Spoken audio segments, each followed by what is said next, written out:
So I'm the head of content for 247, like all our social media, Instagram, Twitter, all of that. I had that. So yeah, man, happy to be a part, and I'm glad everybody came out. And then just make sure y'all ask questions because we're doing a Q&A at the end. So yeah, you here, so might as well take advantage. Thank you. All right. Prasal. Oh, sorry.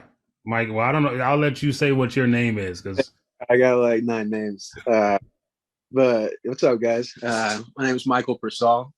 A lot of people call me Mickey. That's also my artist name. I make music, songwriter, play guitar, piano, produce a little bit, sing. And yeah, come from like startup background and leading community for the 247 team. So you guys will hear a lot from me in Geneva, our community space. Anytime you have questions about anything related to what we're doing or just anything about the music world in general, feel free to hit me up. hey, thank you. All right. And then last but not least, V, what up? I'm V. I'm one of the co-founders, along with these great people, of 247 Artists.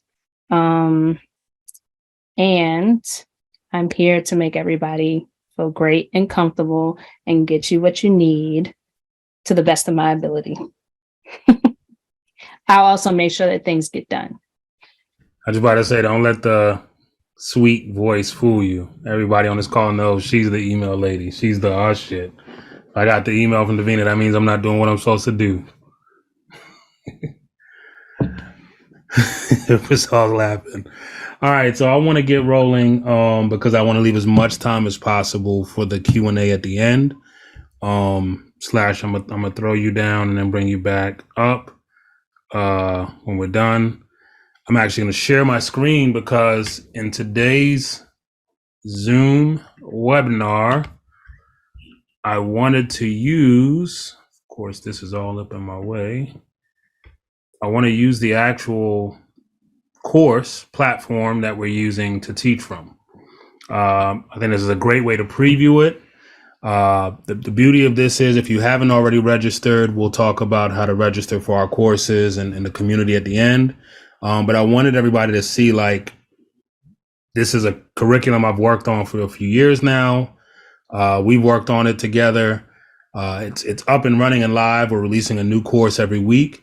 So the first course is like an overview of the music business. It's a high level for me. If you're getting started, whether you're an artist or producer, engineer, manager, studio owner, this course, the purpose of this course is, how do I, what is the music business? When you say the business of music, what does it look like?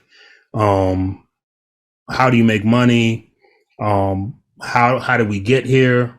And where are we going? Right. So that's what this course is. And then following this course every week, we'll have courses that dive deeper and deeper.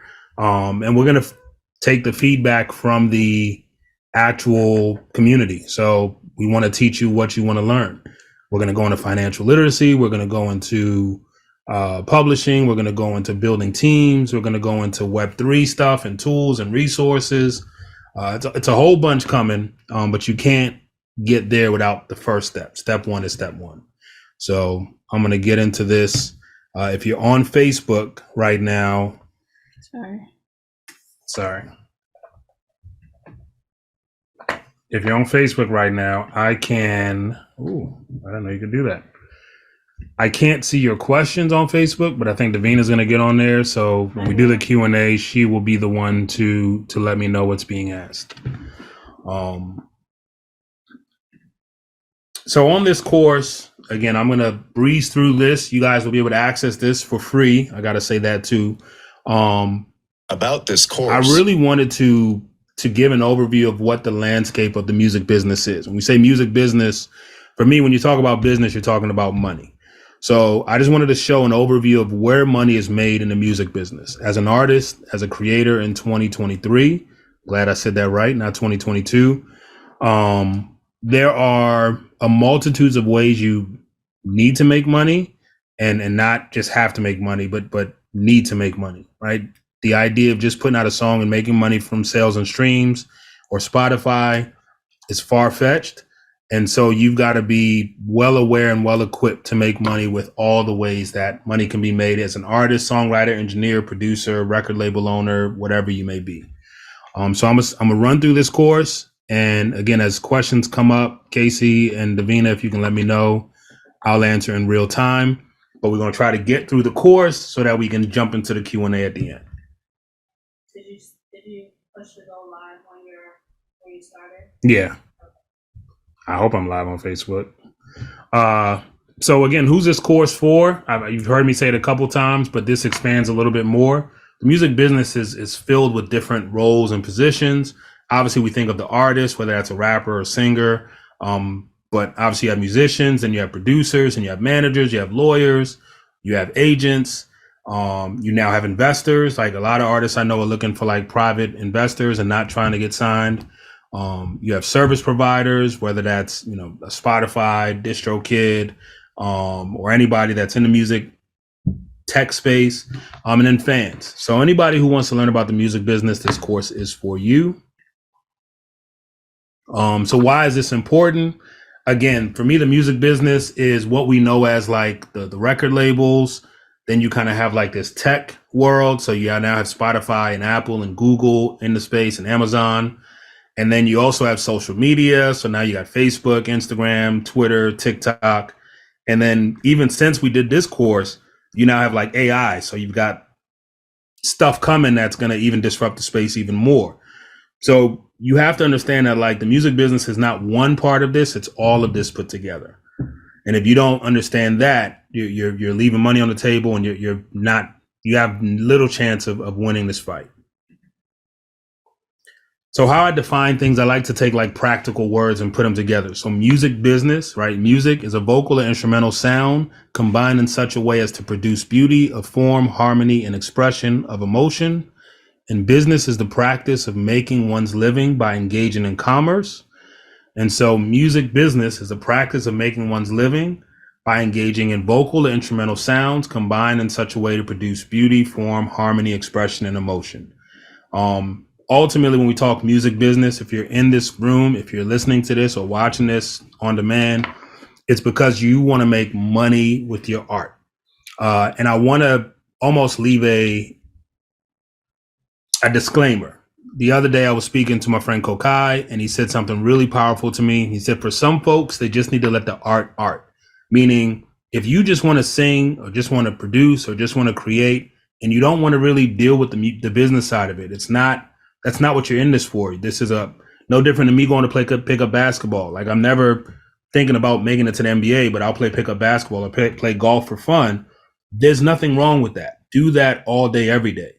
But if you are the person saying, I want to do this for a living, I want to make a living with my art, I want to make a living as an artist, as a creator, or in this business, then you have to equip yourself with the information and education to be successful. There's no excuse if you say that you're not at least learning what you need to do. And that's why you're here. All right. So it's a bunch of questions here. So in our courses, you'll be able to answer these questions and stuff. I'm going to skip all that because, again, I want to get to the fun stuff. One of the things I want to show you is we have a list of terms and definitions in every course. So as you take a course, we try to put terms and definitions that we use in the course in each course. If you take a course and there are words you don't understand, send us a message and we can always update our courses and add more definitions. And we also have all of our definitions available in our community on one of our tools, which we will talk about later as well. All right, so we're going to get into the segments of the music business. Let's talk about sales and streams. You got to throw the presenter voice in there. So sales and streams for me is like what everybody thinks about when they think music business. That's basically if I make a song, put it on Spotify, Apple Music, Tidal, I get paid the royalties from that and I'm good. This is the bread and butter for the old way of doing business. But the reality of it is most artists aren't making most of their money from this segment. So although it's the one that everybody thinks about, and it's usually the first step and the first way you'll make money for most of us, it's not the main revenue source anymore. Obviously, we know that to get your music on a platform, you can use a distributor. So that's a United Masters, a DistroKid, or a TuneCore. Whether you're an artist, an indie label, and some major labels actually use these services too. These distribution companies, also known as aggregators, then send your music to Apple, Spotify, Tidal, Amazon Music, Google Play, YouTube Music. They pay the aggregator, and the aggregator pays the artist. And that's the flow of funds. Based on that flow of funds, you can get advances towards the money you will make from the sales and streams of your music. And the people that give you those advances are record labels. So record labels will give you an advance and get their money back from sales and streams. Investors will do that.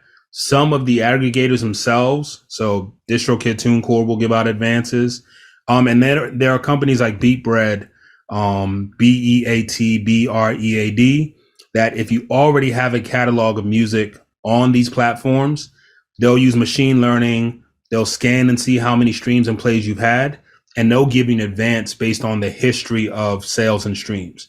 And I think you'll see a lot more of that coming in the future as well. One of the things to understand when you put a record out and you're collecting royalties is that 100% of the royalties usually will not be yours.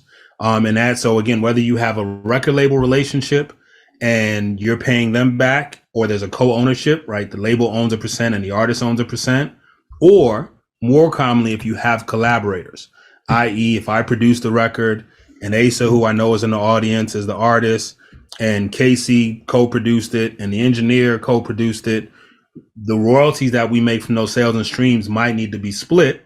And so if I'm an artist and I get an advance against my royalties, but I only own a portion of the record, I can only pay you back from my portion of that record. And this has gotten people in trouble in the past, because when you hear a song's made $1 million, it doesn't necessarily mean the artist has made $1 million. The song may make $1 million, but that artist might make like $20,000 of the $1 million, because by the time all the other collaborators and the labels and everyone else get paid, the artist might have a small sliver. Right. So this was something we actually have to update this now because it changes in real time, but it just shows like who pays what, who pays the best. So YouTube actually pays the worst out of all of the companies. I know Spotify gets a lot of flack, but YouTube pays by far the worst per stream, but YouTube has the largest audience in the world. So that's the trade-off, is when you put your music on YouTube, it's going to take a lot more plays to make money. But when you put your stuff on YouTube, there are that many more people who could potentially find your music. And Xbox, which no longer exists, paid the most. And that goes to show like the model that was the fairest to the artist, and the company that said, you know what, we're going to pay the artist the most, their streaming platform didn't survive. YouTube, who pays the artist the least, isn't going anywhere anytime soon. So that lets you know in what direction the business is going, right? YouTube and Spotify pay lower amounts, have free models. Artists get paid the least, but they're not going anywhere. Xbox and Rhapsody and even Tidal, who's struggling now, pay the most, but they're struggling to get adoption. They're struggling to get fans to use them primarily. And so as an artist, understanding this and like knowing this is our reality, we've got to make sure that we're clear on all the ways we can make money so that we're not relying on sales and streams. Because again, if you have a portion of a record and you're getting 0.000074 cents per play, and you're getting a quarter of that because you've got collaborators in a label, it's going to take billions of streams for you to even pay a bill. So that's a reality that we're not changing anytime soon. Also, when I think sales and streams, I think about songwriters and producers getting paid up front. So someone may pay me as a producer for a beat. Someone may pay a songwriter to come in and write songs for them. And because that's tied to the music that's released, I look at that as like a revenue stream that doesn't rely on the actual sales and streams on the back end, meaning like after the record's been played and made money. But as a producer, if there's artists who are actively putting music out, I could sell beats to them or lease beats to them. As a songwriter, same thing. As an engineer, same thing. As a musician, same thing. So anytime you can tie the revenue of a song to creating a song, I like to look at that as like, I can make more money selling beats and tracks and ideas to artists than I probably could putting music out myself and waiting for the streaming revenue to come in. So for us, anybody that's worked with me, we'll talk about masters and all that, but just think about masters being tied to the actual song that's played. Now it's not uncommon for masters to be split with producers and songwriters. It wasn't all the time, but today, again, as a young independent artist or just independent artist in general, you could split royalties of the masters with your producers, with your engineers, with your songwriter friends. And this for me is like changing the game, because now I could go work on 40 records in 2023 as a producer or songwriter, and I might get 20% or 10% of all the records. And you only need one record to do well to change your life. And I've seen those records come. So like, don't sleep on the ability of like not having it be your song, but sometimes just like touching other people's records and being consistent there creates opportunities for you as a songwriter, producer, artist. The music industry can be broken down into these chapter 2 segments. We're going to go into the music segments. industry is divided into different segments. Didn't mean to have him talk. The music industry. So the second segment I'm going to talk about is publishing, right? So publishing for me is everything that has to do with how do you look at this? So the publishing has to do with the people who are writing and creating the music. And we'll speak about the history of music and how this came about. But again, if we're talking about the sales and streams, to me, that's looking at the master side of the record. That's the actual song. When you press play, you hear it. And the publishing for me is the people who are making the record. So that an example of that is if Davina and I get together and we write a song and produce a song and we give that song to Beyonce and Beyonce sings the song. Beyonce's the artist on the song. She sings it and she's going to make it popular, but we wrote the record, right? I played the piano and Davina wrote the lyrics. So we're going to be connected to the publishing on the record. The master will be the song that Beyonce records and puts out. And as the industry is kind of changed and the landscape has changed with sales and streams and Pandora and Spotify, how publishing is paid out has changed as well. But it's only created more ways for you to make money as an artist. An example of this is as a songwriter, you get paid publishing when your song is used in TV and film. You get paid when your song is used on a streaming platform. You get paid when your song is used on radio. You get paid when your song is used in video games. And now in the last 10 years, you get paid when your song is used on social media. That's a big one. Because when you think of the number of people on TikTok and on Snapchat and all of these platforms, the songs that are playing in the background in these reels have a value. The reels have a value. And as a producer or songwriter or an artist, you could get paid for a song going viral on a social platform that may not have a lot of sales and streams, but may have billions of plays on a social platform. So publishing is something that when we get into it, like really in depth in the courses, we'll show how to like build your publishing company and how to like monetize it. But as I said, with sales and streams being the one that everybody thinks about with the music business, publishing that comes second is actually the long money. If you're in the music business and you really want to make money, publishing is where the money is in the music business. And understanding publishing is something I advise everybody on this webinar, everybody who's watching this, to double down on this year. If you're not familiar, if you don't understand publishing, make it a goal for 2023 to understand publishing. All right. So in this set, what is music? We're going to mute this. Sorry. I don't know why it keeps playing. So music publishing covers the copyrights and royalties associated with lyrics and composition of the song, right? And again, copyrights and royalties are a fancy way of saying who owns and who gets paid for the lyrics and production of a song. That's like layman's terms for publishing. And again, we'll get into the history of music to understand like why this is considered separate from a song itself. but just think of who owns and who gets paid for the lyrics and the production of a song. When you think composition in 2023, just think production. That's the easiest way to look at it. All right. So when a writer or producer creates a song, a copyright is created that has the ability to make money whenever the song is purchased or played. When a song is played on TV, radio, or even a streaming service, a publisher collects royalties for the songs on behalf of the writer. So when a song is created, a copyright is created, right? When you write a song, produce a song, a copyright is created. Even if you write the song on Fruity Loops or Ableton or Reason, and you email a copy of yourself the song, technically you've created the copyright, poor man's copyright, but a copyright of the song. When the song is registered and your publisher or you as a self-published creator registers it with your PRO, your performance rights organization, that's BMI, ASCAP, or CSAC, when the song is used on TV, radio, streaming services, video games, and now even social media, you are paid for the use of the lyrics and production of that song. So even if you're not the artist on the song, if you wrote the lyrics or produced it, you can get paid when the song is used. That's such an important thing to understand.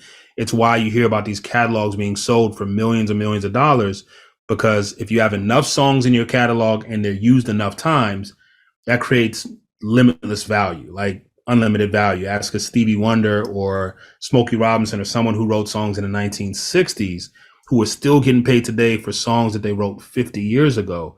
And you'll understand why publishing is where the money is in the music business. So what does a publisher do? So a publisher registers your songs, they handle licensing, they handle the collection of royalties, and they create creative opportunities. So when you hear someone saying you got a publishing deal or you're signing with a publisher, your publisher is supporting your lyrics and production by doing these four things. Their job is to register the music and make sure that it's registered everywhere and taken care of and protected. They're handling licensing opportunities. They're collecting royalties whenever the song is used. And then a publisher is supposed to actually go out and find you opportunities. And those opportunities could be for your song or also could be for you. For example, if I sign with a publisher today, I would expect that publisher is looking for places that I could work as a producer to get placements. So when you sign with a big publisher like a Sony or Warner or Universal, they're supposed to have access to Sony, Warner, and Universal writers and artists. And their job is to get you opportunities to write or produce for those artists. If you sign for a smaller publisher, their job is to find you opportunities as well. May not be the major opportunities, or it may be, but they're supposed to also have access to another cluster of artists or filmmakers or anyone who's in need of your services and help create money opportunities for you. A publisher registers song on behalf of the songwriter with performance rights organizations like BMI and ASCAP in America. So I'll let him talk a little bit, but ultimately a publisher is responsible for registering a song and collecting. The PRO, which is again ASCAP, BMI, and CSAC if you're in the US, they're the ones who are responsible for collecting the royalties from the radio stations, the TV channels, the video game companies, anyone that's broadcasting and using your music. So the PRO is who goes out and gets the money in the world. They pay the money out to the publisher. The publisher pays the money out to the writer. And so that multi-level flow of information and flow of funds is what makes publishing complicated for an independent artist, because if you don't know what a PRO is, if you don't understand what publishing is, you might produce 30 songs or 300 songs, give them away to people, never register them, never set up your publishing, and miss out on a lot of money. So understanding that a publisher is important, whether you're self-published, meaning you have your own publishing company, or you sign with another publisher, and then making sure you register with a performance rights organization or a PRO, ASCAP, BMI, or CSAC, also allows you to make sure you're collecting money in all the ways you're supposed to as it relates to publishing. Right. And so we're going to get into licensing. So we have a whole course dedicated on licensing. We got some experts that are going to come and teach about this. But at a high level, think of licensing as the right to use a song. So whenever you hear the word licensing, just think of it as like a right to do something. Like you get a driver's license, which gives you the right to drive a car. You get a business license, which gives you the right to operate a business. So think of a music license as a right to use that song, right? And so a mechanical license is tied to the song or composition with like CDs, which is you don't really hear about anymore, vinyl, digital downloads, ringtones, and streaming and interactive platforms also have mechanical licenses. And then interactive platforms like Apple and Tidal and Spotify, which is different than like a Pandora, which is like digital radio, that you get paid mechanical licenses for them. And that's actually paid out through Sound Exchange. So again, we're going to go into that with another course, but mechanical licenses are paid by companies to use your music on their platforms. And then a sync license is a license to use a song or composition on TV, film, AM or FM radio, and non-interactive platforms. So a sync license, the difference between the two, think of it as like this. A mechanical license usually has a fixed price associated with it because there's fixed revenue. For example, when you bought a CD was $10 or $20 for a vinyl. Everybody who's associated with that vinyl, the label, the artist, the songwriter, the producer, the publisher, all have to get paid from that fixed amount. So your mechanical license was baked into that fixed amount when you bought a physical CD or vinyl. That's translated over to the interactive platforms where when you play a song on Spotify or Apple, even if you get paid 0.007 cents, within that 0.007 cents, they have to pay out a license for the use of that song. A sync license is tied to things where it's not a fixed price, but it does collect revenue. So think of a TV show, right? TV shows make their money from advertising on the network. The value of the TV slot depends on the channel, depends on the station, depends on the time of year, depends on the time of day. It's not fixed. So if I have a song used in a TV show and it's on primetime CBS on Tuesday night, I'm going to get paid a different sync fee than I would if it's on a local access channel on a Sunday afternoon that no one's listening to in a small market. Because those two, the same movie, same song could be used on those two different platforms at two different times, I'll get paid two different ways. And so when you think of mechanical, think of it as a fixed flat rate for the use of my song because the revenue is fixed. When you think of a sync license, think of it as a rate that can vary based on the size, right? If you get something in Fast and the Furious, or if you get something in like like a Marvel film, that's a massive franchise, you're going to see bigger fees. If you get something on like an independent film that's going to broadcast on some small streaming platform, you're going to see smaller fees. A publisher will collect royalties anytime the song is played or streamed. Right. So again, a publisher will collect royalties. We know that a publisher collects royalties. They receive the royalties from the PRO, who is BMI, ASCAP, and CSAC, and those royalties are paid out to songwriters and producers, composers. But again, when I say composers in 2023, just think of it as someone who is using Ableton, Logic, Reason, or writing sheet music, but they're creating music somehow. Right? So we will get into this at a deeper level and probably in some of the Q&A stuff. But whenever you hear about like things going to Congress and songwriters or Grammy or, you know, Sound Exchange, like people arguing about like mechanical rates or royalty rates, these rates are usually created at a government level and mandated, which is why you have to have these third-party companies collecting and being a part of, you know, CSAC, Sound Exchange, BMI, ASCAP, because it's set at the government level, and then those rates are enforced by these groups. And a lot of people are arguing now that because of streaming and because of how things are structured, songwriters are losing out. They're not making as much because when you're paying someone 4% of 0.007 cents, how many streams does a songwriter have to see before they make their first $1,000? And so this is an issue that we have whole courses around. But again, when you think of mechanical royalties, think of it as a fixed rate. Right. And then when you think of a sync royalty, think of the license being attached to, again, TV shows, movies, video games, ads, and ads now include social media or compilations. Right. I could put together a 247 Artists Presents, DMV Heat, and I could ask every DMV artist in our community to join and submit a song. And then when the song is submitted, they have a chance to have their song that may already be released also be a part of this compilation. And then you'd go to iTunes and you would see an album, and the song that's also on that artist page would also be on my album. And I may pay a license to use that song, which could be $500 a song, $50 a song, or free, but I'm still going to pay a license that gives me the right to use the song. I'm not sure I understand. Sorry.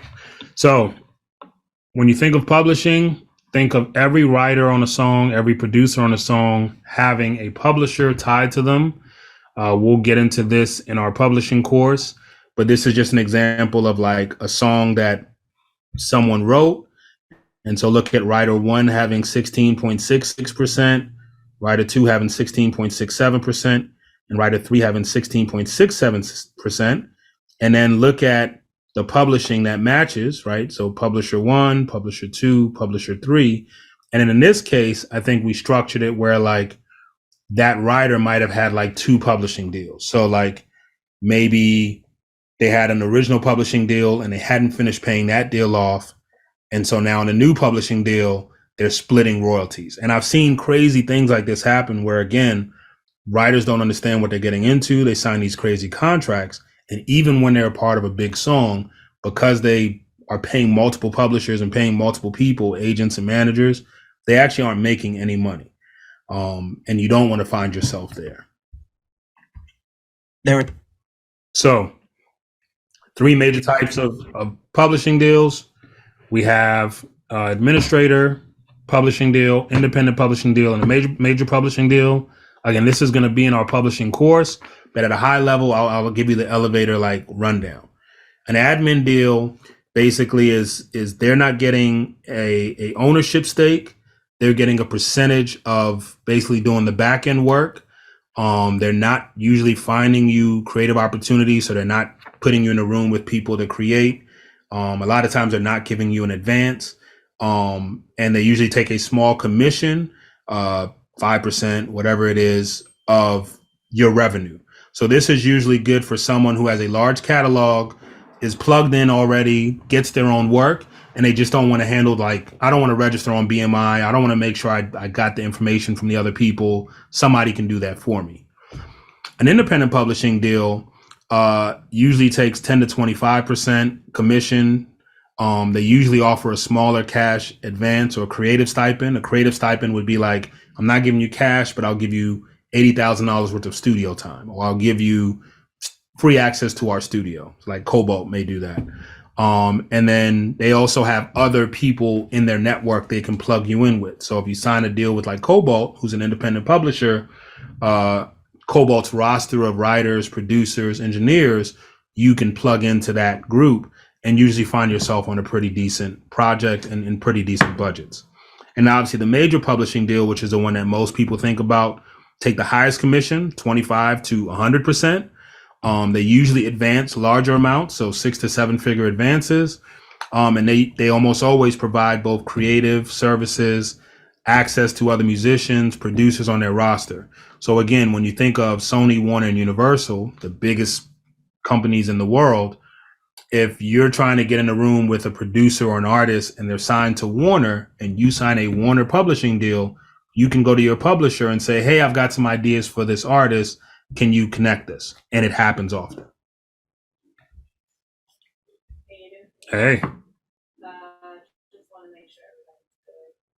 us a lot of information. Yeah. How are we? I can't see the Q&A and I can't see any of the screens. So Like chat or anything like that. yeah, I can't see anything. Just the presentation. All right. So if every You're muted. Now you're good. All right. So you can hear me? Mm-hmm. Okay. So if you guys are good, I just need you guys to let me know if you have any questions. We're going to be able to bring you guys up so we all can see those beautiful faces and you can ask your question directly. But if he's going through something and you want to get, quick feedback, just put it in a chat. We're here to assist any way we can, but if not, we'll make sure you gets it so he can answer it for you. So drop me some fire signs, some thumbs up, something just to let me know that you guys are still with us, because it's great information, but I do understand how it can be all at one time given to you. And we'll start to break it down a little bit more. But I really appreciate everybody being here. The floor is yours. Thank you. Thank you. All right. So we got a couple more of these and then we'll start Q&Aing it. So now we're going to get into licensing and sync. So we've talked about it to an extent where, again, you understand that when a song is created, you need a license to use it. Think of sync as synchronization of an audio and video piece. So a sync deal or sync revenue would be anytime your audio or your music is synchronized with video. And because the video is making money, a portion of that money should be paid to the people who own the audio. And you'll see this again with TV and film. You'll see this with video games. And we're now even seeing this with like Reels and TikTok. Looking at this chart, a music supervisor. So shout out to Amani. Anybody that knows Amani in this room, Amani runs and owns Blaze Unlimited with Jake Vicious. Imani is a music supervisor and also has a licensing and sync company. So Imani will request songs for TV and film, for Netflix, for HBO, for whoever. And whenever you're licensing anything for TV and film, you've got to have the right to license both on behalf of the songwriter and the publisher, and also on the artist and label side. So you'll see when we get into like our sync classes that the key to licensing and sync, anybody in this room, anybody watching this who's like, man, I want to make money with TV and film, understand that you have to have the right to license out the music on both sides of the equation. So both as the artist or the owner of the master and as the songwriter and publisher. And it doesn't mean you have to be those people, but it means you have to have agreements in place that give you the right to collect a licensing fee on behalf of those people.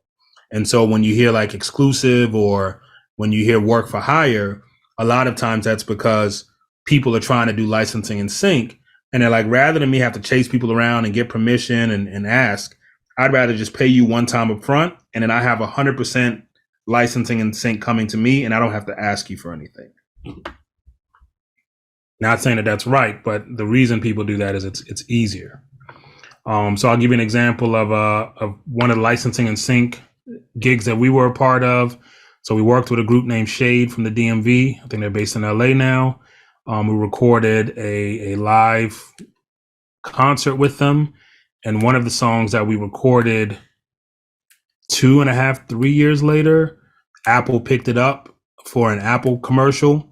I found out when I heard the song on the TV. But just the placement of that song in the Apple commercial made it the #1 song on Shazam. It was a top 25 song of the year. It got over 500 million streams on Spotify, and they got gold. They got a gold plaque. So this was a song that was, again, recorded in Hyattsville, Maryland, was a regular song. Like, we enjoyed it. We had fun. We whatever. It gets placed like 3 years later in an Apple commercial and super success. So by them having their business in place, they were able to get the song placed on Apple, which allowed them to generate revenue. Now they go on tour. Now they've got a deal. So again, licensing and sync, beyond just making money, is a major way to get marketing because you get exposure. Think of all the songs in Fortnite and all the songs that are used in all these different platforms, and how going viral on TikTok now is almost more impressive than getting your song played on radio. All right. And then think of catalogs, right? So even today in 2023, movies and TV shows will come out that will use songs from the 1960s. We all know Stevie Wonder and Gladys Knight and Aretha Franklin records because they're still, and Ray Charles records because they're used today, because those catalogs are easy to license from if you're a TV and film company. Who owns the music, who has the right to license it, has been clear for 50 years. So because Motown is big with their catalog and knows what they're doing, or Universal at this point, a TV company is like, I don't have to worry about it. I can go get a Stevie Wonder record because 1 million people have done that before me and 1 million people will do it after me. So when you think licensing and sync, which ties in with one of your royalty streams, it's forever money. You can make a song today that makes you money 40 years from now because somebody wants to use it then. Right? Yo, real quick, you do. People are asking what's the name of that song, the Apple song. You know, I knew people were going to ask that. Let me find out. It's the beauty. Somebody said it's called Trampoline. Is that right? Is it Trampoline? Shade. This is the beauty of Trampoline. Okay. Is it Trampoline? I don't want to press play because we're recording this and I'm not trying. I didn't license the song. Because Trampoline sounds like it's newer. 2018. It was way before 2018. Maybe they re-released it. We recorded that like 2015. Maybe it was 2018. We recorded it 2015 though. But we'll find out before the end of this. We will let you know what song it is. In fact, I have the live performance, a live YouTube link somewhere. Maybe we'll send that out in the recap. But they literally took the audio from the live YouTube and used it for Apple because the energy was there. They didn't even use like the studio version. But the big thing here, again, when you think of publishing, is ownership. If you sell or give up your publishing, you do not receive that future income. So when you hear of artists who have sold their catalogs, usually it's just because outside of getting a lot of money up front, they don't want to deal with the administration. They don't want to chase people down for money. They don't want to try to figure all this out. But tools and resources are available today that weren't 5-10 years ago. If I'm an artist, singer, songwriter, producer, engineer, and I have a catalog, don't sell. Like if you don't have to, don't sell, because you don't want to kick yourself 20, 30 years from now when you hear your song on the Avengers 19 movie and you're like, man, I didn't make no money. And I say that jokingly, but there's a lot of people who are upset that they gave up their publishing. All right. Only got a couple more, and then we're going to open up this floor. Performance and ticket sales. This one's easy. So obviously, anytime you perform, you get paid. You know, outside of uploading your song to Spotify and getting paid from DistroKid or United Masters or TuneCore, I think the second easiest way that all of us know how to make money is if I show up at a venue and I get paid, right? If I show up on the street and put a hat down and I busk and I get paid, this is the oldest time. So performance and ticket sales is an easy one. What I'd like to push people to understand is, like, as we enter this new world, digital performances have changed the game, and the world shutting down in the last 4 years has really changed the game, because the idea of even what we're doing now, right? Like, we're using a technology for me to broadcast to the world and teach, but I could just as well get on my keyboard and like put on a show right now and have like a little tip jar and have Kev out here telling people to give me $5 for playing my piano. So understand that, like, obviously playing the big stadiums or playing the biggest venue in your city, all those are really good goals and should be what we're working towards. But today, you can go live on Instagram and get people to tip you. That's performance. That's no different than performing in a venue as far as you're getting paid to perform. All right. So key players in this part of the business: agents, responsible for finding and booking talent, finding you shows in exchange for a commission or percentage of your revenue. A tour manager is really important. We'll get into that in the touring space, but like when you go from just doing like home local shows to going outside and performing, it's a whole nother beast, and you want people to like really be on their P's and Q's. Promoters are really important because they're the ones who book the shows. So again, when you're in Atlanta and you want to do a show in Nashville, Tennessee, unless you know people in Nashville, Tennessee, the promoters in Nashville have to know who you are because they're the ones who are going to book you. And roadies, which people don't really use that term anymore, but they're the people who really make the tours happen. Those are the people who carry the drums, people who load the venue, people that make sure that the artist is secured, merch is secured. And without the people around the artist and the team to make it happen, touring is almost impossible. So those are the heroes of touring. And then obviously the artist, that's, you guys know what that is. I'm an artist writer. So one of the things that I always laugh at is when an artist does their first show and the venue asks them for their writers and they freak out because they don't know what that is. And there are basically two types of writers. There's a tech writer and there's a hospitality writer. We'll show you an example of a tech writer later. The hospitality writer is, what do you need before you perform? A lot of small artists, you know, you get some tea, maybe you get some Powerade, maybe a bottle of liquor to calm your nerves. For the bigger artists, they're getting like Ruth Chris steaks and only blue gummy bears and, you know, whatever their favorite bottled bubbled water is. But venues will provide you whatever you need to make you comfortable before you go put on a show because you're making them money. So again, a technical writer is instruments, it's plugs, it's cords, cables, it's layout, and then hospitality is basically all the, you know, nice stuff. Candles also. I know a lot of artists who ask for candles. Like I want a certain smell before I go on stage. And again, in 2023, I'm sure Prasal's probably got a million more, but 15 years ago, this didn't exist. But today you can put together a digital concert series using the tools that I have here and more and make money like now. So what a time to be alive. All right, and this is an example of a tech writer that we created for an artist. So what we show here, we usually put the contact, and here we'll put the tour manager. We'll usually put a sound engineer or engineer. We'll put the musical director or the person that's responsible for the sound. And then what we're showing here is the inputs. So you'll see each here is an input, 1 through 19. You'll see that we have the talkback. You have the in-ears for the hearing. We'll explain what's stereo and what's mono. So these are stereo, these are mono. And so by us providing this to the venue, they can be prepared before we get there. All right. There is a growing. So merchandise and product in this sales. section, we will discuss. Are we all good? Again, I can't see anything. We got like 10 more minutes and then we'll start asking questions. If you want, you want to start asking questions now. Can we? Well, I'll just get them. There's 2 more, and these are, again, simple ones. So merchandise and product sales. So again, if I look at the order, sales and streams, I can upload music today and make money on Spotify.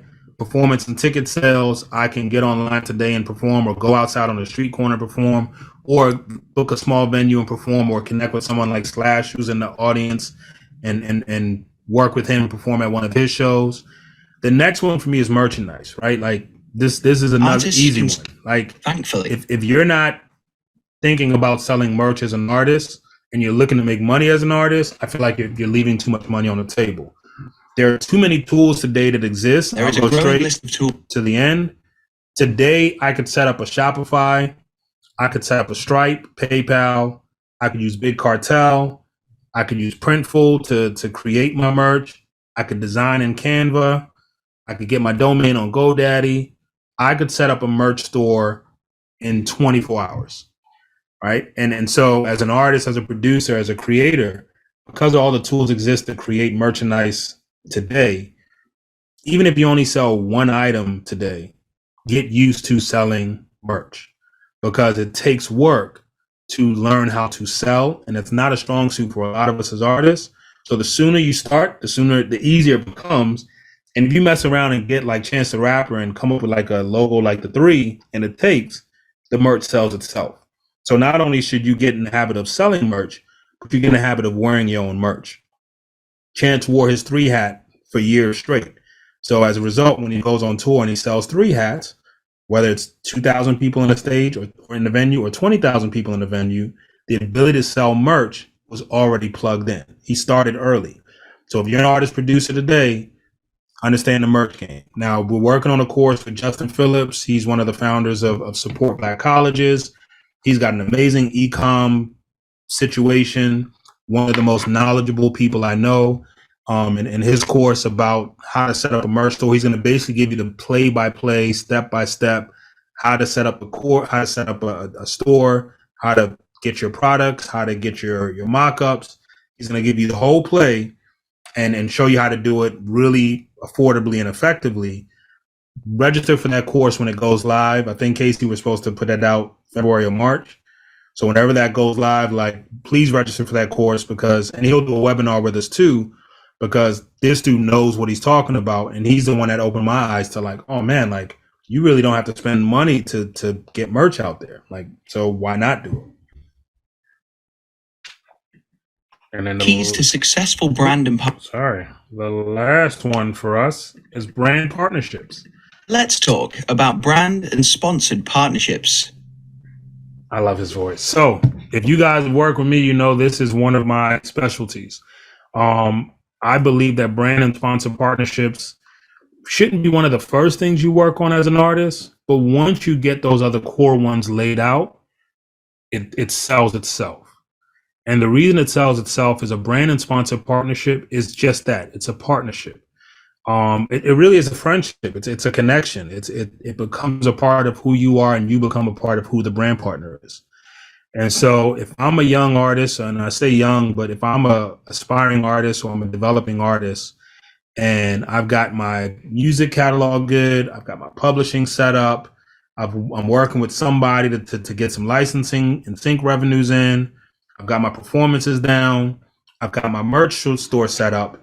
The brand and sponsor partnership for me is like there's no limit. Everywhere else there's hurdles and there's caps. I can see with brand and sponsor partnerships, there's no limits. I've seen creatives make 100 times more with a brand and sponsor partnership than they can with selling music.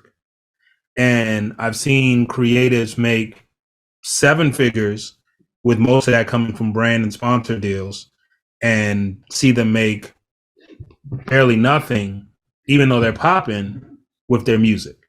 So brand and sponsor partnerships is the one that I look at and say, as an artist, this is where once everything else is set,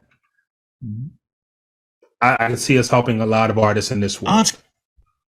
So what I look at when I look for a sponsor partnership is, I'll use Manny Wells as an example. I don't know if Manny's in the room, but we were working on a music video.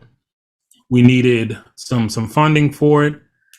We had a relationship with Beats by Dre, and we were able to secure a paid sponsorship where Beats provided us both the headphones and cash in exchange for the products being in the video. And I think at the time, Beats had just dropped like a new Beats pill or something like that. And so we used the Beats pill prominently in the video. And it really wasn't corny because it made sense for how we were shooting the video already. But we got enough money to pay for a really good music video from Beats by Dre. So that to me, again, is an example of like Beats didn't own the video. We don't owe them anything. They were happy with the numbers. They were happy with the product placement. We were able to shoot the video we wanted to. Everybody wins. Right? That's like a good relationship.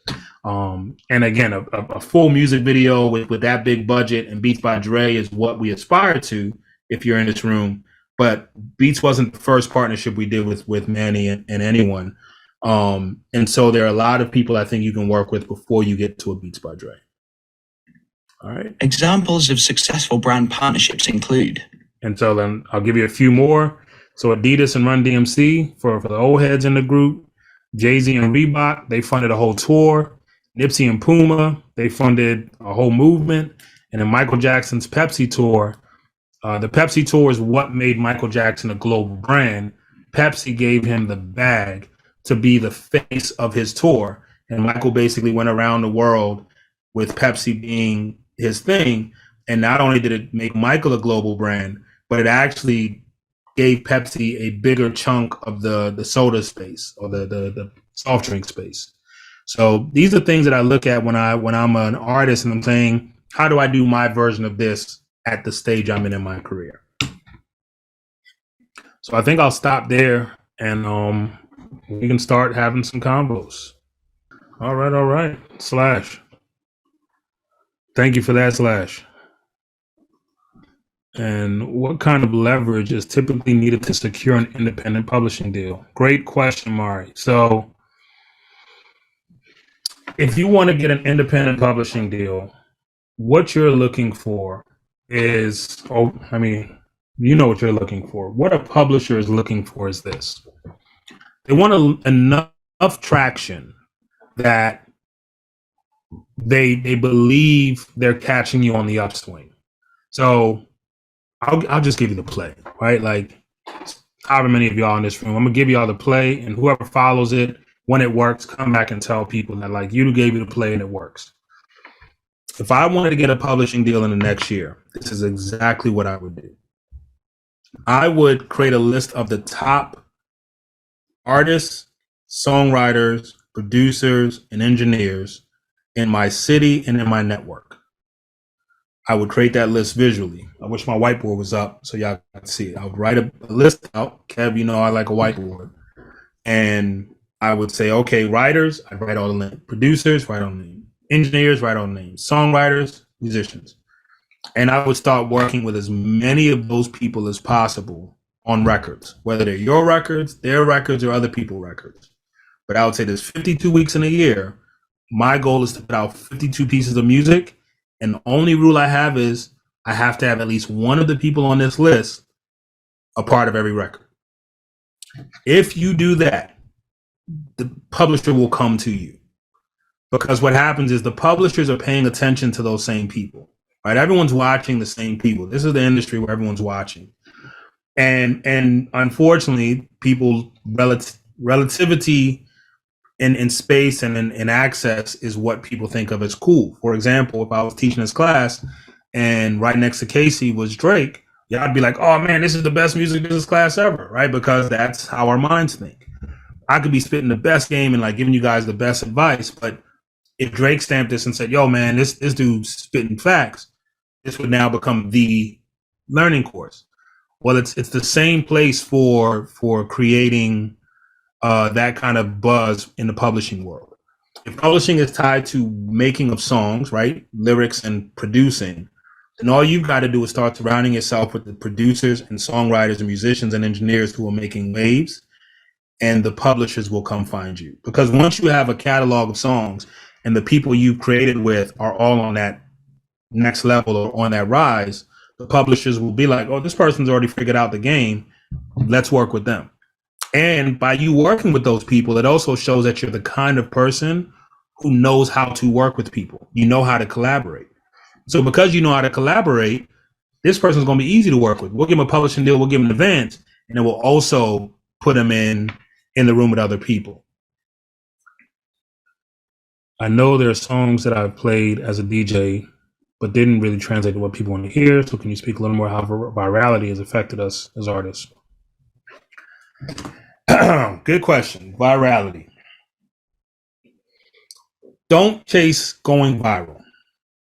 Chasing going viral for me is like chasing the lottery, right? You could win the lottery, and if you played every week, I'm sure something would happen. But someone whose game plan is winning the lottery doesn't have a plan. If you go viral, that's a blessing, and we thank God for that. But make music that you rock with first. And then as my guy Von Mason would say, make music that you know is going to rock. So like if you're a DJ and you know how to move a party, then you know what songs work. So it's like if you know the 20 songs that you can play in a night that make everybody move, that make everybody get on the dance floor, and that everybody's doing whatever they need to do to get hot to, then make that record. Right. And Von Mason showed us how like he basically re-engineered hit records to make hit records and made a fortune doing that as a songwriter and producer. So you're not chasing the virality. But I will say, if you're really trying to make records that translate, then I tell artists and producers all the time, go to the club. Like I don't go out. I'm not a clubber, never have been. That's not my thing. But I do know when I do go to the club and I see how certain records work, it changes how I create. Not that I come home and say, I got to make a record like this, but I like that feeling. I like the feeling in the club. I liked what that song did. And so it may change the instrument. It may change the tempo. It may change the spacing. It may, like, something in the next song I produce is going to change because I'm going to be like, yo, like I heard it. Like I know why they did that. So for me, that's my answer is like, don't chase virality because it's like playing a lottery, man. It could happen, but you can't make that happen. But what you can do, especially if you're a DJ, not if you're a DJ, especially that you're a DJ, is really study the records that are working and try to figure out what you can do to make your records work better. All right. Oh, there's a bunch of these. Let me see. What are some key things to present a brand sponsorship to make it enticing as an artist? That one's easy. So if you are presenting to a brand and a sponsor, there's two rules that I have. One, you're not asking for anything. You're offering them an opportunity. I approach every brand partnership like that. And if I don't feel like I'm offering them an opportunity, I'm not ready for the brand partnership. And two, more important than anything, and I don't know who's in the room, like maybe Adam's in the room or one of our brand partners is in the room. I start every brand partner's conversation with this question: how can I add value to you? Because I know what I need, right? Like, I'm having this conversation with you. You're a brand. I'm an artist or a business. Like, I know what I need. Let me make sure I know what you need, because then I have to reverse engineer that, right? If I need money to shoot this music video, I can't go to Beats and say, give me money to shoot a music video. Why would they give me money over the biggest artist in the world? But what if I go to Beats and I say, what are you guys pushing that I could help with? And they say, man, we just dropped these beat pills and we're trying to like get them more visibility. Now I can come back and say, well, I'm shooting this music video. It's going to be really cool. Here's the concept. And I think we can make the Beats pill like the featured opening scene. Now that makes it an easy conversation. Now I've started at a place where like, this is my offer. So when you're speaking to brands and you're looking for sponsorship, change your mindset. It's not about asking for anything. You're offering something. Go over to this slide. You got something. Sorry, my Oh, you don't want to use your hand. Sorry. So you're over here trying to. All right, there's some questions in the other section. Oh, there's a whole bunch of questions. Oh, y'all questioning. Yeah, and a couple people had their hands up. See, y'all, I'm not super technical. Don't be fooled by all this in the background. If it wasn't for Mikey and Casey and Davina, I'd be speaking on mute this whole time, thinking I'm talking to people. Okay, so I'm gonna bring some folks up. Abdullah, if you there. Oh man, Dula, super talented young man from DC, Duke Ellington School of the Arts. Blown away by his voice and excited to do some cool things with him. Brother Dula, are you here? Can you hear us? Can I hear you? Yes, how you doing? I had two major questions. What are some key differences between an agent and a manager, and where are like the best places to look for managers and an agent, more so for R&B and pop genre? Great question. So the key differences are an agent's responsible for going to get you money. That's their sole job, right? They get a percentage of the money they bring in, and their job is to go get you money and go get you opportunities. A manager could wear multiple hats, meaning a manager's job may be to manage the process of what happens when you get the money. For example, if you have to get an album done, the manager may be responsible for booking the studio time and getting the musicians there. They may be responsible for sending out the agreements to get signed. So a manager could wear multiple hats, whereas an agent is specifically designed to get money for you. Where to find them? That's a good question. So you're in a mid-market meaning you're not in a big market like New York, LA, or I won't say Atlanta, just say New York or LA. And so in DC, it's harder to find active, when I say active, like people who can really plug you into real plays.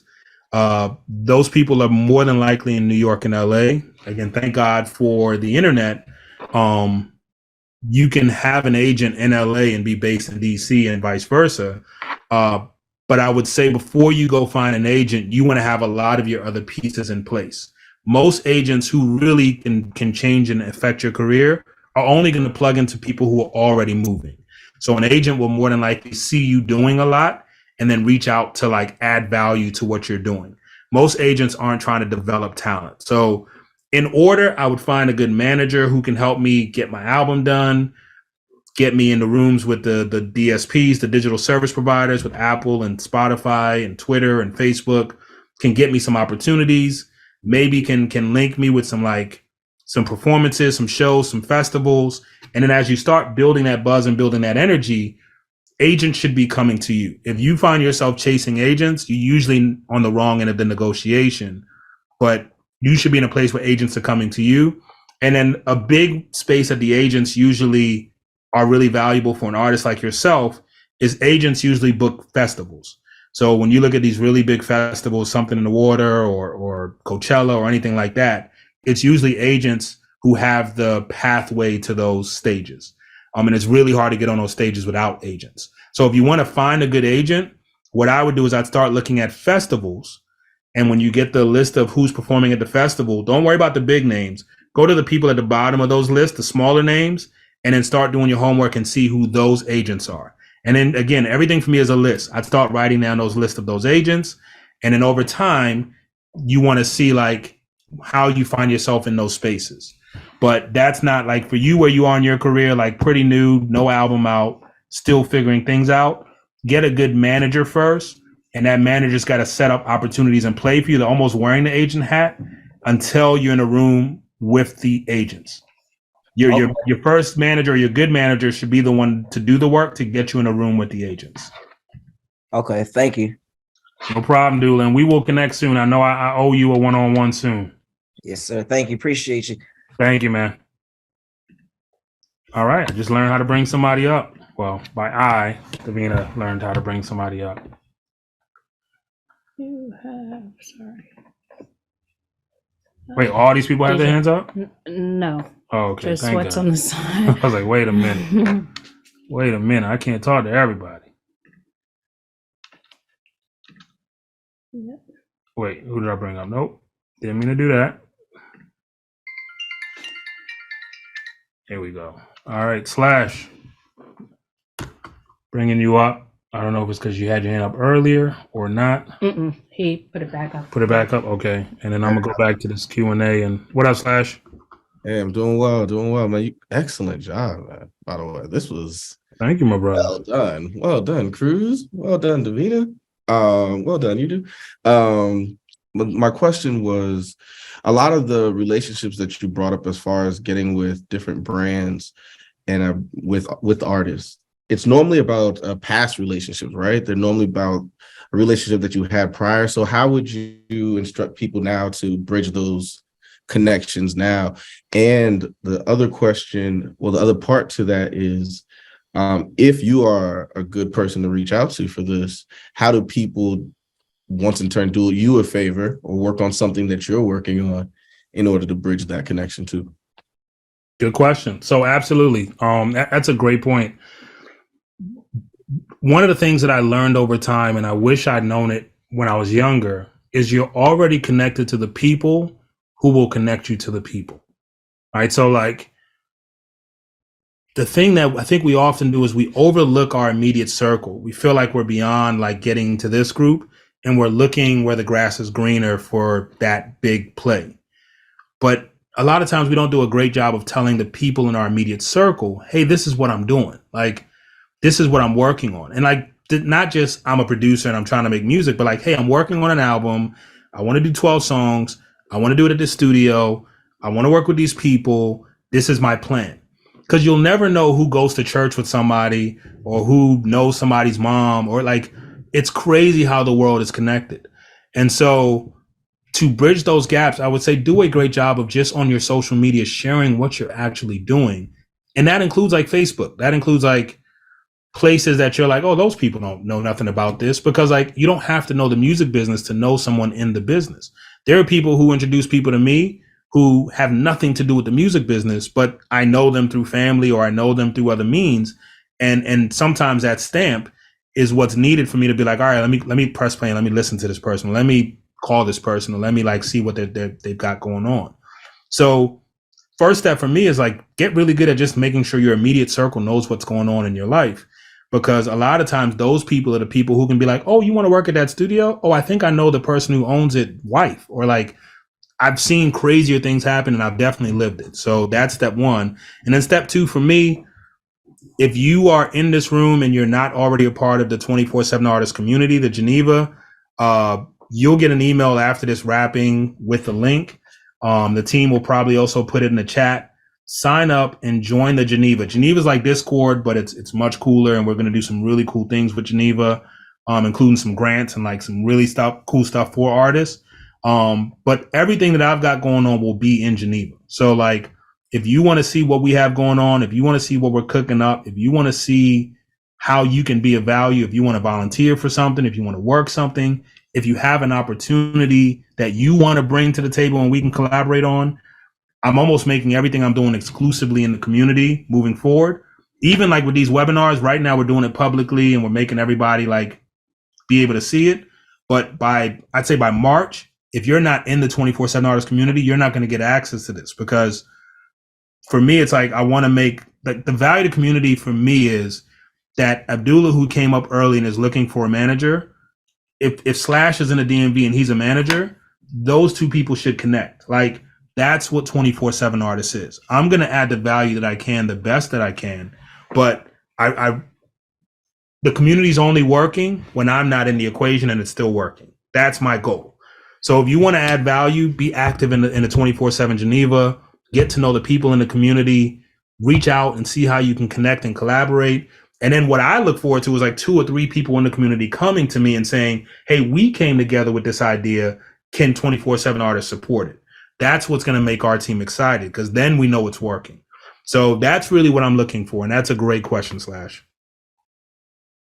Thank you. I now have the gems, y'all. You got the gem. Well, you got my number. You got the gems. Anytime. Thank you. All right, brother. All right, how do I do this? And then, was it this person? Yep. All right.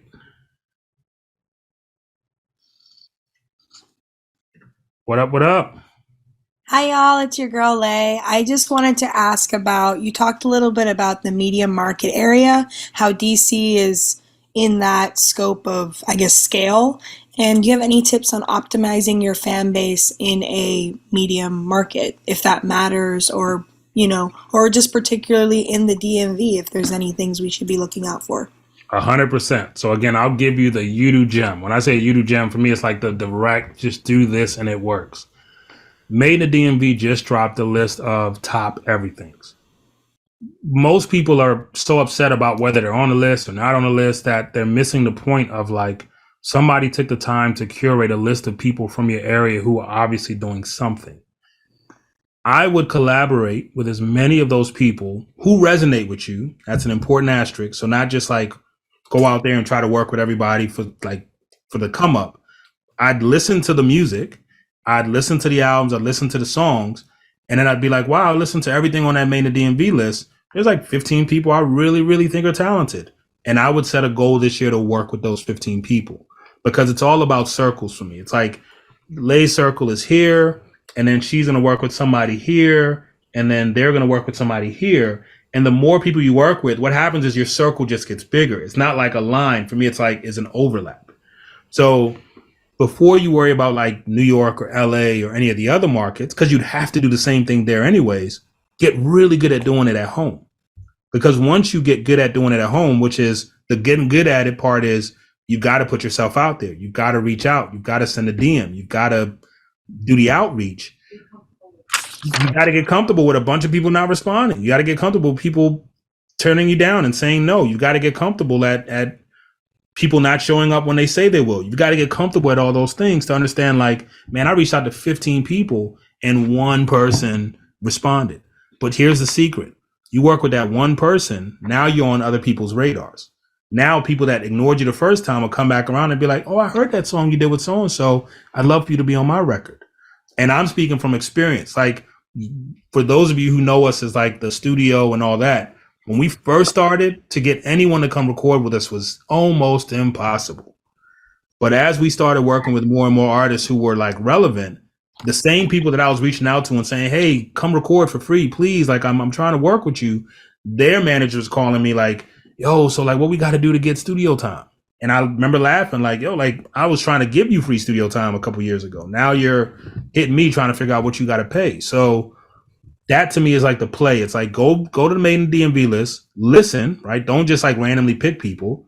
Find the people that you rock with, work with them this year, and you'll see that your community, your reach in the DMV will expand. And then once you master that meaning like you've done the people on the list and you've killed it.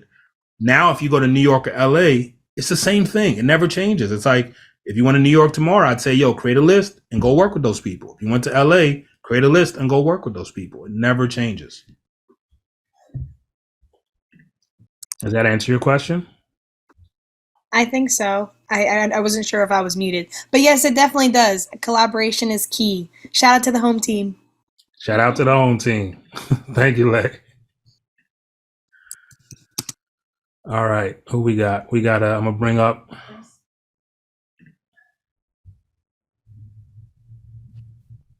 Hey, what's going on? What up, Chris?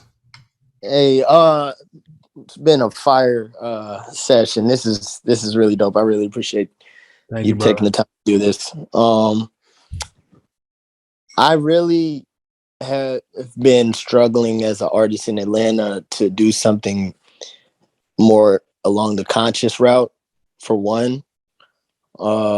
So like finding my fan base here is sort of like something, I don't know. I'm trying to find, I want to know if I need to travel. It's sort of like Lay's question, but it's sort of like, I've also heard a lot about going overseas for exposure because their fans out there are like, they live to be fans. So I want to know if that would be something that would be a good idea for a upcoming artist. If and when you can travel. But I'll tell you the answer is not in the traveling. The answer is in finding your tribe, right? What you're talking about is you said finding people who want to listen to conscious in Atlanta is difficult. So my question to you would be, who are the conscious artists in Atlanta? Right? Who are those people? Okay. Because you got to find your tribe, right? It's like, I listen to conscious hip hop and I live in Atlanta. So send me your link. Like there are people who want to listen to it and who will go to a show and will appreciate it. But you got to find your tribe. You've got to find the people who are doing the open mics and doing those circuits, because they exist in every city. That there may be more in Philly or there may be more in Amsterdam, but I guarantee there's at least 5,000 people in the city of Atlanta who will rock with your music. Gotcha. If you can travel, if you have the budget and you can travel, because like you're always going to be exposed to more things, but the grass is always greener on the other side and the challenges will always be there. So find your tribe. And it, again, starts with list. I don't want to repeat myself, but it's worked for me my entire life. First thing I would do is find out who are the conscious rappers in Atlanta. The blog pages and all those things that people use for the wrong reasons a lot of times actually are helpful. Spend some time and do some research. See if there are any lists out there. See if there's any, I mean, the whole Dreamville crew, Jid and all them, like when you actually sit and talk to some of these guys, like that's their lane. They crossed over and make the trap, conscious trap. But there's a large group of people who really are into that. And I say 5,000, but I think it's a lot more in Atlanta. I appreciate that. Solomon just said in the chat, if I like it, I spin it. So make sure you link with Solomon in the chat and send him some music as well. Put your music in the chat, man. Put your links in the chat. That's what this is for. Bet. V, when he puts his stuff in the chat, do you mind grabbing it for me, please? Of course. Thank you, Chris. Absolutely, appreciate you. All right, I'm gonna take one more question. Looks like Liesel's in the house. DMV is in there heavy today. Can you hear me? We can hear you, Liesel. Oh, it doesn't let you know. It just said I'm mute. Hey guys. Hey you do. What's up, 247 Thank you guys. All right. So I'm getting off of a hiatus, as you know, but a lot of people don't. And we've talked about, some steps to get back into the groove of things. And one of my questions is, as far as doing covers, I've been struggling with making the decision to do something that I like, music that I like versus music that people are listening to right now, in relation to like giving something that's familiar for people. And I'm kind of struggling because I genuinely like don't, especially recorded and put, like release single covers, I don't really listen to as an artist myself. So I don't know how to like cross into that from an audience standpoint, that, to give something that people would want to listen to. Because for me, I mean, most of the time, if I love a song, I listen to the song. You know what I'm saying? So I've been struggling trying to figure out like a list of things or songs to focus on, to put out, or one to single on to, because there are songs that I want to do, but then there's also songs that are, kind of like circling around that people are listening to, and I think also would be great to do. But just differentiating myself is just kind of weird. So I'm kind of like struggling with that. What do you say to that, V?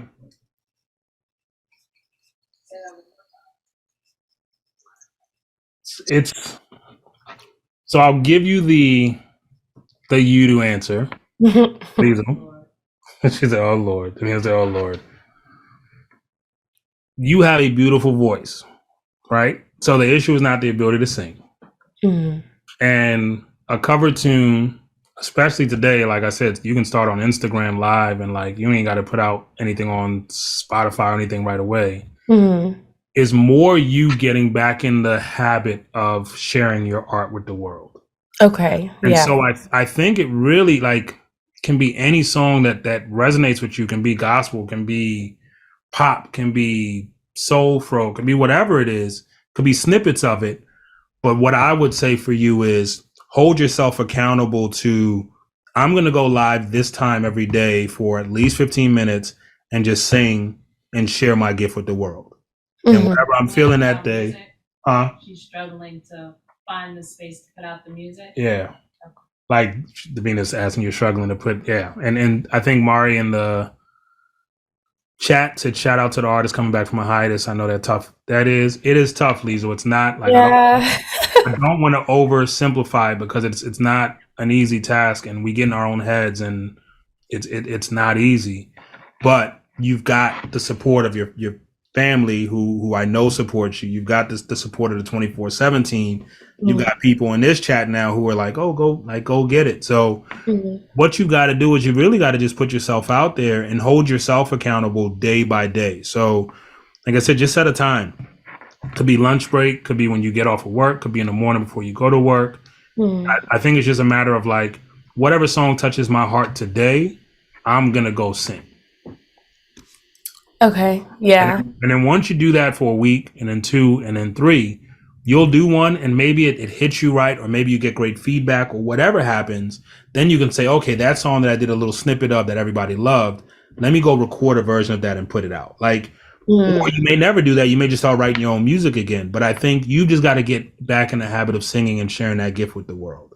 And that's why I said the covers work, because you don't have to worry about writing. You don't have to like, right. I need the song to perform is gone. Just tomorrow at some point, go live, and whether 2 people are there or 200 people are there, go live. Okay. Yeah. Yeah, it's so weird. I didn't realize until like Mari said it in the chat and you brought it up that like you look up and then it's been 2 years and you're like, "Oh my God. I've not put out music." And I just feel like it's so weird to call myself an artist right now because I'm like, "Oh my," like I just don't feel like I've been in this space really. And like all of that was really just due to like industry stuff, obviously. And that like kind of pushed me away, but coming back is actually harder than I thought.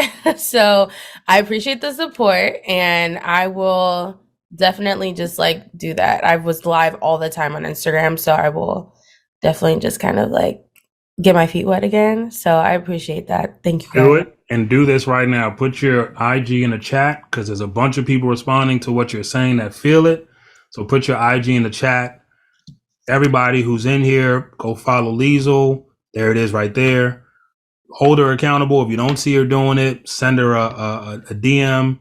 And it's all positive support here, Liesl. So like we gonna hold ourselves accountable, but that's part of what this community is for everyone to hold each other accountable. So get back out there. And if you skip a day, that's fine too, right? But just 10, 15 minutes a day, just go sing something, share your gift with the world. And then something's going to click one day because that's how this works. Okay. All right. The hardest part is getting started. That is true. It really That's is. the hardest part. But you have a gift. So just do it. Just do it. Yeah, we Just gotta do get that it. Nike. Because you got it. Don't you get me sued by Nike on here. Don't you get me sued by Nike. You Just ooh it. That's the singing part of it. Just ooh But it. Oh yeah. But in all seriousness, yeah, you have a gift. And that writer's block, singer's block, the everything that's going on in the world today, also use it for your healing and your therapy. Yeah. Man, y'all are the best. I gotta get a bigger bag for all these gems. Just put I gotta get a big bag to put all these gems in them and the nuggets. Oh God. We shine. Gotta get my Telfeezy in there. But seriously, we're all here, and even if it's just to say, "Hey, I'm about to go live. Can you jump on for support?"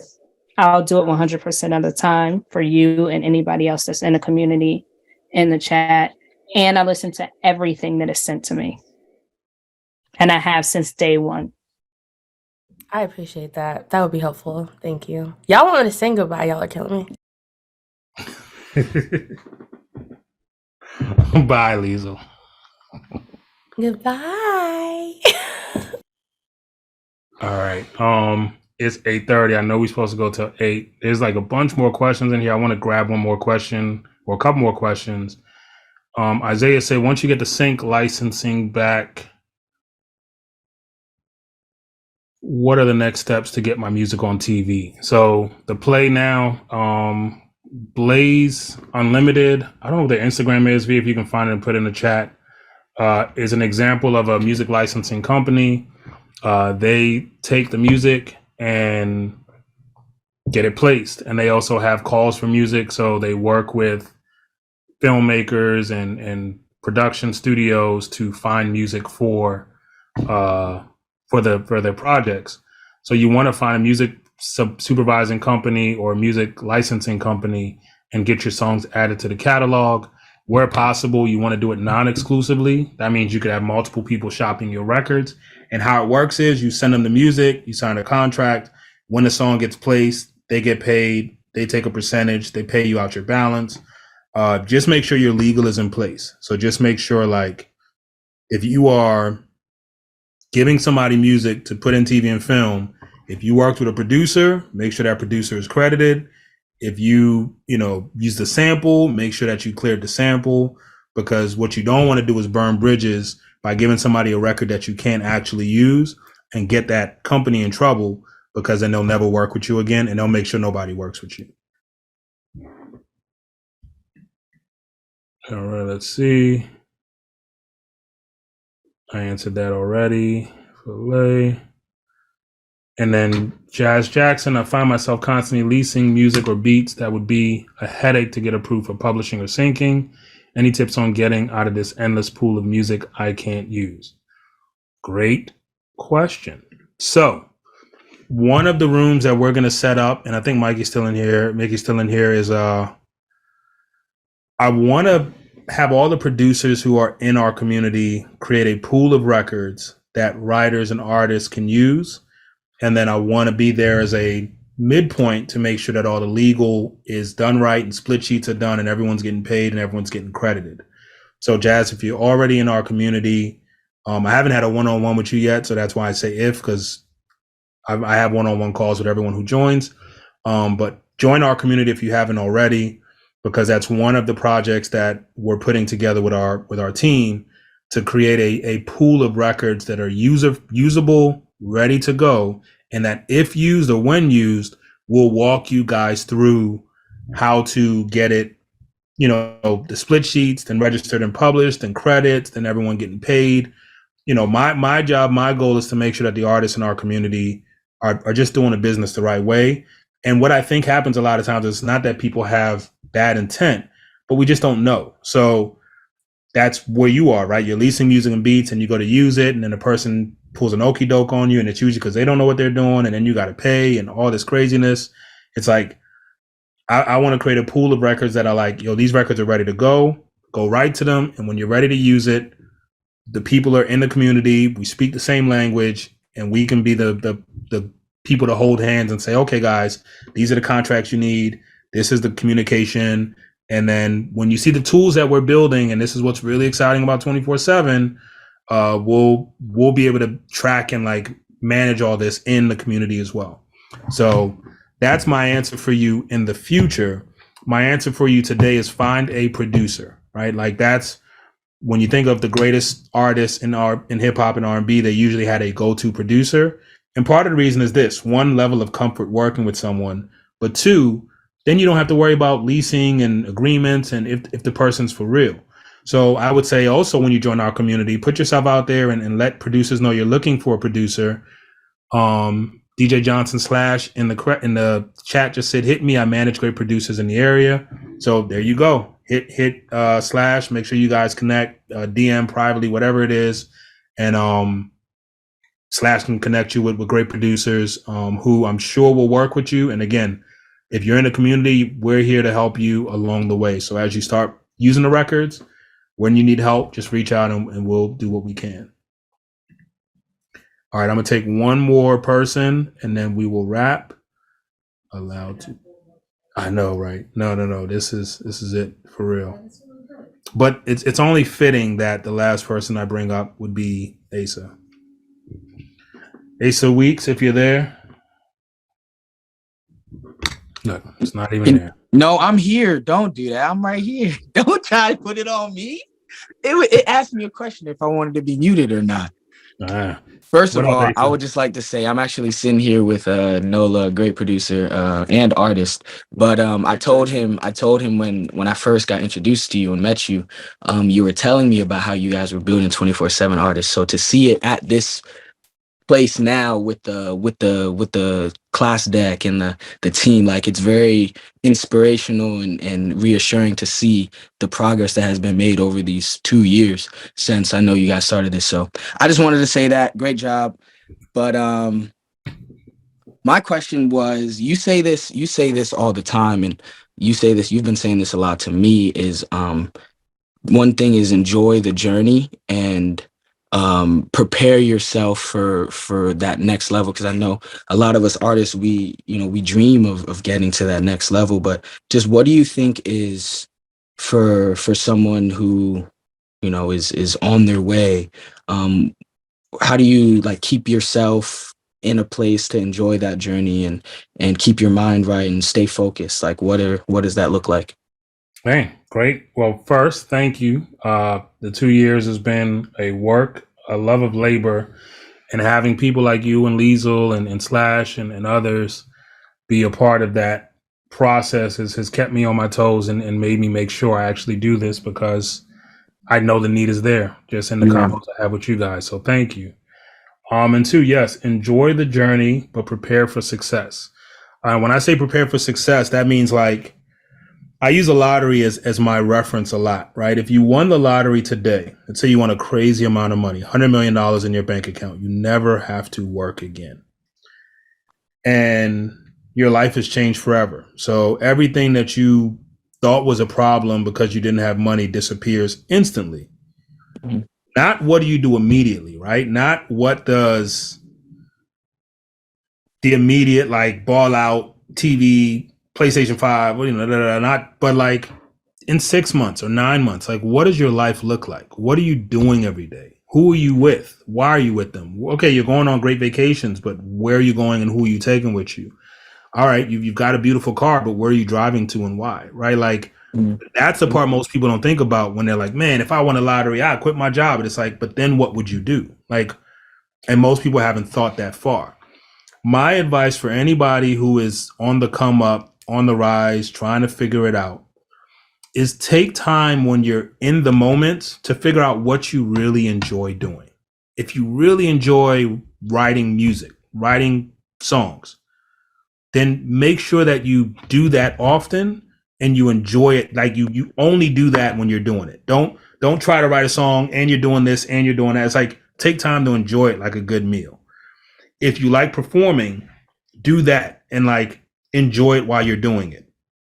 Because there will be a day when all this other stuff is happening, when those revenue streams we're talking about, brand partnerships, and you got licensing, you got this and that, and you're like, man, I haven't performed in like 6 months. Like, oh man, I have performed, but I really enjoy performing in intimate spaces with like a really good band.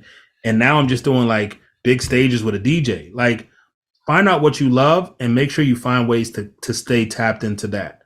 And I'll use you and me as an example. Like I love producing music. You got a chance to see it live, which not too many people get to see.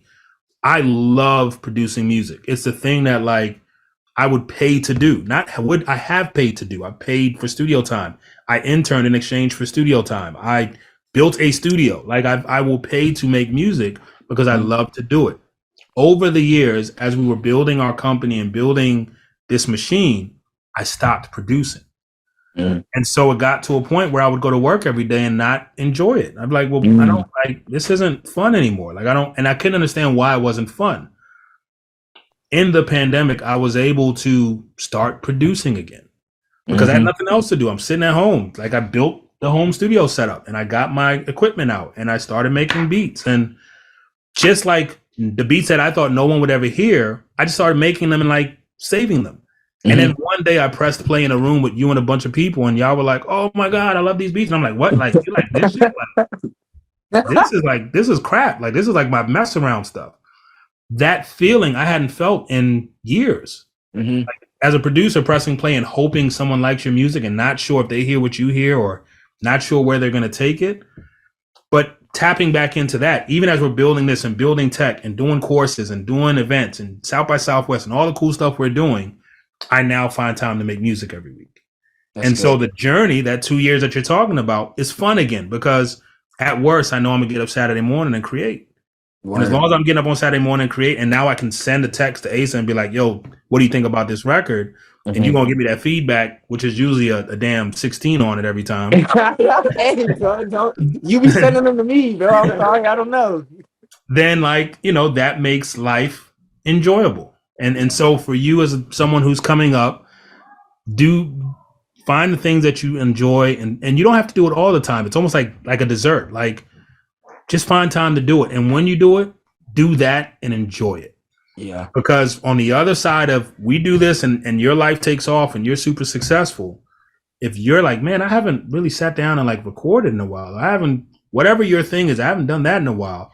No matter what all the big hoopla and like success looks like, it can be, you can be a prisoner of your own success. I've seen it, I've lived it, and I've seen others go through it. Word. That would be my advice. And yes, Mickey, we need to complete our record. You know what's funny? I don't have that record, guys. You and Mickey worked on a record at our retreat, and I don't have a copy of it. It's in my email. Just the audio. I mean, I have the audio, the MP3 file in there.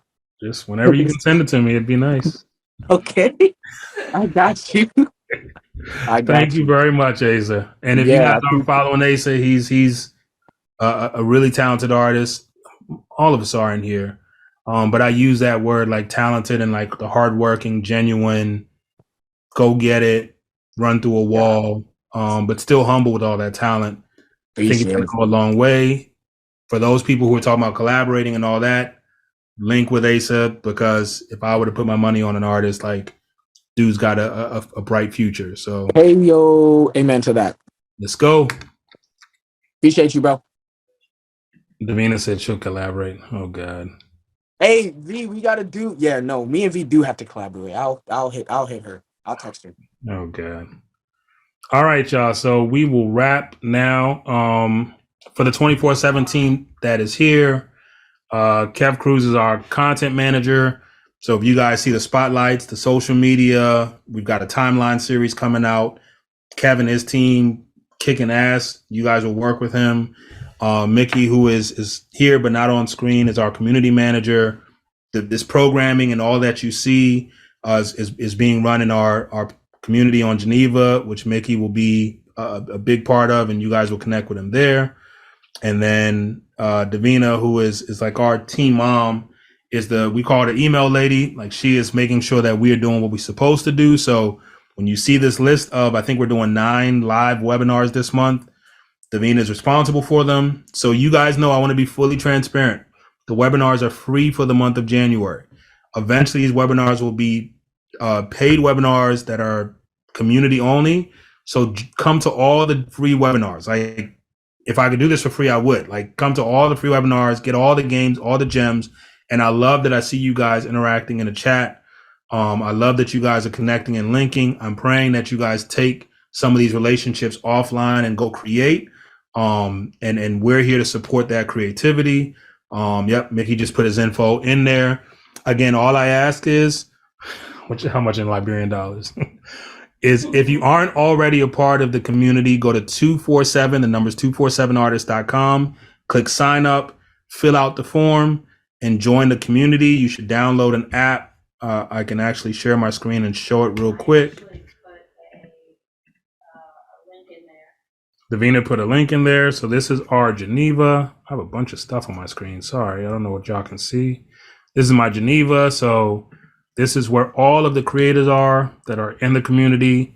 These rooms on the side are what I'm talking about. So for example, Michael Persall, who's our community manager, Mickey has created a bunch of templates, split sheet tools, productivity tools that are free to use. Liesl, I think you just asked about storing files. All of that kind of information is what this community is for. And then we're creating a suite of tools that will be usable by you guys that help you organize your files, organize your business, organize your teams. So again, this community here, I've got my digital studio, so I plan on doing like live production and songwriting like sessions and all of that in here. And we want to open it for you guys to do that too. So it's not like it's Udo's company. Like, I want y'all to be able to come in and do songwriting camps and like beat battles and all that stuff in here too. So again, this is a 247 community. If you can today sign up, like, this was a free event. We're going to do a free all January. And the second they're no longer free, I want to be able to at least say we did it free and we learned. So for all of you here, thank you so much for being a part of it. We couldn't do this without the 247 team. I couldn't do this without the artists and the 247 team, the family members and the people who have supported us. We have what's coming up, V? Vision board party. Tomorrow? Tomorrow. Tomorrow we're doing a vision board party. I'm not talking, it's Davina's thing. So like, I should have said this earlier, but everything I live, everything I do is as a byproduct of vision boards. Everything that I have, I've manifested. I'm a big believer in that. That's a whole nother book, whole nother chapter. However, tomorrow we're hosting a vision board party. We will be working on our vision board. We'll be giving tips on how you can work on your vision board, because I know for a lot of people it can be daunting. How do you even do one? What does it look like? It'll be another chance for us just to collaborate and connect. We'll be bringing more people up. So tomorrow won't just be me talking, it'll be people up and sharing and talking. There's the link right there so you can register. It's free. Come through tomorrow, 7 o'clock tomorrow. And then next week, I think we're doing music publishing. So we'll be diving into music publishing. We've got a bunch of really cool webinars all month. So you can go to our link tree, link in bio on Instagram. You can register. If you're part of our mailing list, you'll get reminders. And because you registered for this, I think you'll also get a link with some info and some goodies. I just want to add one more thing. Can you mute? I can definitely mute. No, that's not it. Add one more thing for tomorrow is if you have music that you want us to hear, send it to me before 5 p.m. and I'm gonna see if I can figure out a way to play it during the vision board session. I want the vision board session or party to be just that, a party. And it's kind of like a meet and greet. So we'll bring everyone up. You can have your camera on, you can have your camera off, you can share, you can give, talk about whatever you want to talk about. But I would love for it to just be a collaborative thing and play music and, have your own little, I would provide you the food and drink, but get your own because I can't this time. But yeah, I'm really excited. Cool. Live ID says performing tomorrow. See the e-ticket link, Casino Nights at Pie Shop, dope venue in DC. I just clicked on it. January 7th. So that's tomorrow. So if you are out tomorrow and about, there's a link for a show. Again, another thing too, I know we wrapping up and people are leaving, but like for those of you who are left, when I say community, for me, it is all people working together. Success for us is an artist has an album come out, we get behind it. An artist has a show, we get behind it. An artist has merch, we get behind it. An artist has an opportunity, we get behind it. So thank you for sharing that here. Please also share it in the community page so we can also post it on our story and the link on our story 247 channel. Thank you again for everybody who came through. We will see you tomorrow at the Vision Board Party. Vision Board Party, same time, 7 p.m. Same time, 7 p.m. tomorrow. That's it. Casey and V. Oh, perfect. Casey and V, you guys have anything? I appreciate y'all coming through. See y'all tomorrow. Thank you guys so much. Take care, everybody.